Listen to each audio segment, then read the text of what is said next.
Do you want to develop consistent good habits like reading, going to the gym every day, learning new languages, or practicing new instruments? Or do you want to kick bad habits like eating unhealthy food, biting your nails, watching too much TV? 3 years from now, you can have what you need. You got to be careful about it. You can't have everything. You can have what would be good for you, but you have to figure out what it is, and then you have to aim at it. We know that sometimes you can be uncomfortable, but you can be uncomfortable and hopeful rather than uncomfortable and fearful. People go through their lives without knowing what it is they want to do. You don't have to be where you think you want to be in order to be happy. You just got to be on the way to where you want to be in order to be happy. You are going to get what you're looking for.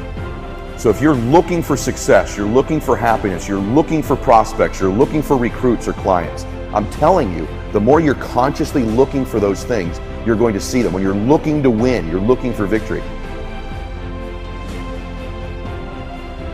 Sit on your bed one day and ask yourself, what remarkably stupid things am I doing on a regular basis to absolutely screw up my life? And if you actually ask that question, but you have to want to know the answer, right? Because that's actually what asking the question means. It doesn't mean just mouthing the words. It means you have to decide that you want to know. And so be very careful what you set your mind towards, what your outcomes are, because you're going to find them. Your mind's powerful. You're powerful. You're more powerful than you think you are. And if you could just get clear on what you're looking for, get super specific with great clarity, great specificity about what it is you want, it's sitting there for you to find if you look for it. The time is now. The time is now to express and for people to believe in themselves. The time is now for it to be okay to be great. Right there and then, you have an opportunity to steer your thoughts and your emotions in the direction that you want them to go, not in the direction that they're telling you to go. In other words, you can literally choose to seize the day, or you can let the day seize you. If you're fearful all the time, your point of attraction is very far from what you really want. If you're ornery all the time, or a lot of the time, your point of attraction is different from what you want. Your emotions are your indicator of what you're doing vibrationally. You've been listening to us long enough to sort of understand what we mean by that? Don't worry about what needs to be done. Think about who you have to be in order to get it done.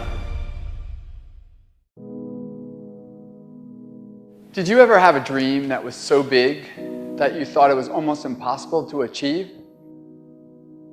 I've had those dreams. And while not every dream has become a reality, along the way I learned a powerful approach of picturing that has helped me achieve most. Since that day, I've had other dreams, other big dreams. And in each case, I would picture where I wanted to be, and I would visualize what I would be doing and who I would be doing with when I got there. As the saying goes, you can't make a basket if you never take the shot.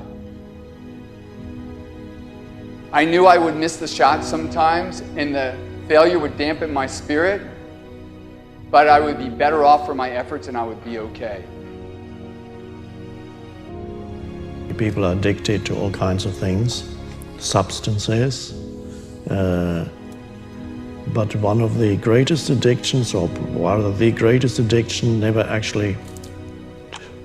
you never read about it in the papers, because the people who are addicted to it don't know it. It's the addiction to thinking. It's actually addictive. Can't stop thinking. It's like can't stop drinking, can't stop smoking, can't stop eating, can't stop thinking. You have the option of taking it hard or taking it easy, of making the worst of it or making the best of it, of giving it your undivided attention, of giving it very little of your attention. You have more control over your focus than most of you have been exercising. And when you begin caring about how you feel more than everything else put together, so that you exercise your ability to focus upon things that do feel good, you begin to discover that in every particle of the universe there is that which is wanted and lack of it. My visualization has helped me achieve most of my goals. And what I learned along the way is it didn't take twice as much effort. It only took an extra 10%. When we fail, life continues as it is. We can stay in our comfort zone. Success, on the other hand, challenges us. It pushes us and it exposes us to rejection. How are we going to manage this new success? If you're not happy, you're not successful. If you're not enjoying yourself during the process of whatever it is you're trying to achieve, there's a problem. To me, the biggest disease on this planet is unhappiness.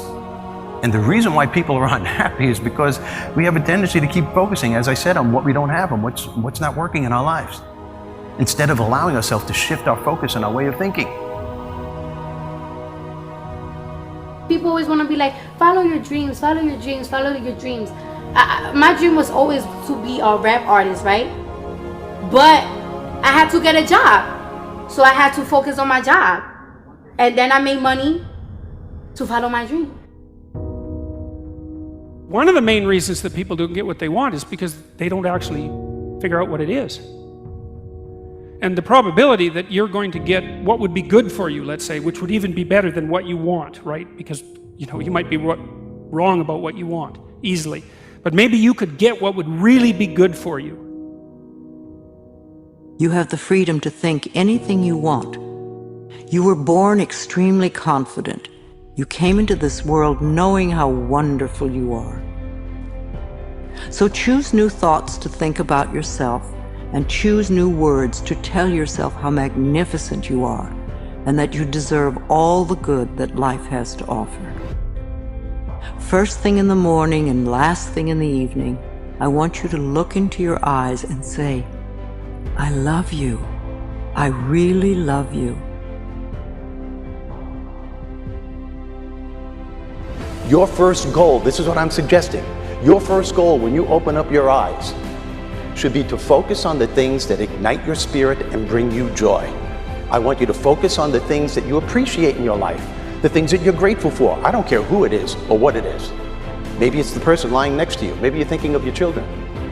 Maybe you're thinking of the dog or the cat lying by the side of the bed, a particular goal that you achieved. Maybe there's an event coming up on the weekend. Maybe you're meeting with your friends for lunch. You see, folks, it doesn't matter who it is or what it is.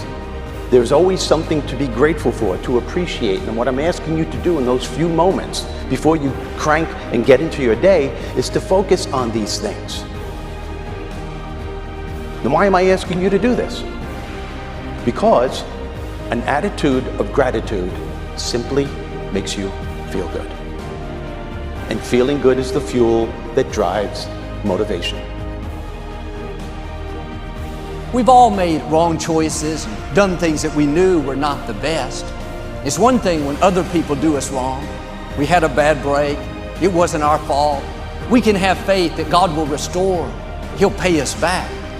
But when we bring the trouble on ourselves, when we blow it, it's easy to live in regrets, thinking that God's not going to help us. We made the mess.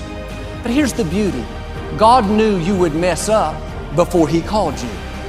He knew we would get off course, at times give in to temptation. He didn't base His plan for your life on you making perfect decisions.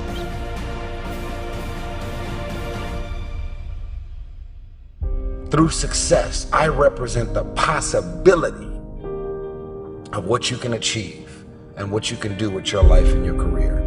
Other people's success represents the possibility of what you can do. Those are the records that you can sell. Those are the type of tours that you can do. Those are the kind of songs that you can produce and the songs that you can write. Those are the millions of dollars that you can get, or billions. Those are the type of architectural drawings and buildings that you can build. Those are the type of books that you can sell. Everybody else's success represents the possibility of what you could do.